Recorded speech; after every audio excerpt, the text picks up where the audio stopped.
Ցուցակիցների բարձրաձայնումով աշխատակիցների կողմից մենք, եթե չեմ սխալվում, տարեսկզբից 5 կամ 6 ինքնասպանության փորձի դեպքեր ենք ունեցել։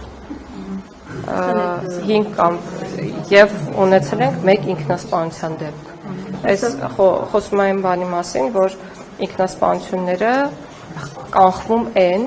բայց գուցեև այո գործիքակազմը բավարար չէ, որ իսպառ կանխվեն կամ վերանան ինքնասպանությունները եւ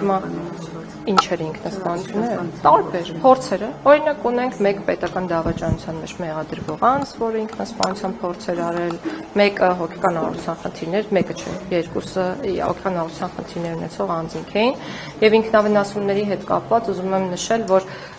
թիվը էապես նվազել է, մենք վիճակագրություն կարող ենք ներկայացնել կամ հաջորդ ճեպազրույցին ես ձեռքիս տակ խոստանում կունենամ թվական տվյալները,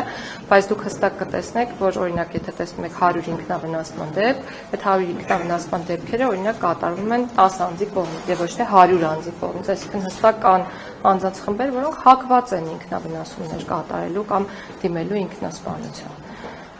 Աշխարհում էլ է այդպես եւ միայն քրեակատարական հիմնարկներում չէ։ Պետք է նախարար գուցե հարցերը նախորդին ինչել ես չեմ ֆիքսել, բայց սահմանադրությունը ունի նաեւ փոփոխելի հոդվածներ։ Խնդրում եմ ասել, սահմանադրության նոր նախագծում արդյոք փոփոխելի հոդվածներին անդրադարձ եղել է մասնավորապես այն հոդվածին, որը սահմանում է կառավարության անդամի ներկայացված պահանջները։ Դա թողնվել է նույնությամբ եւ ազգային ժողովի։ Մենք այն կարծիքին ենք, որ այն ցենզերը, որոնք այսօր սահմանված են, մասնավորապես միայն Հայաստանի Հանրապետության քաղաքացի հանդիսանալը, վերջին տարիներին բնակության ցենզը պետք է պահպանվեն եւ պատգամավորների համար եւ ըստ այդմ նաեւ կառավարության անդամների համար։ Ես նկատի ունեի նաեւ սահմանադրության այդ դրույթի փոփոխելիության ստատուսը վերանայման ենթակա է ոչ։ Այս բան չենք քննարկել, բայց գիտեք, մենք մի հանգամանք ենք քննարկել,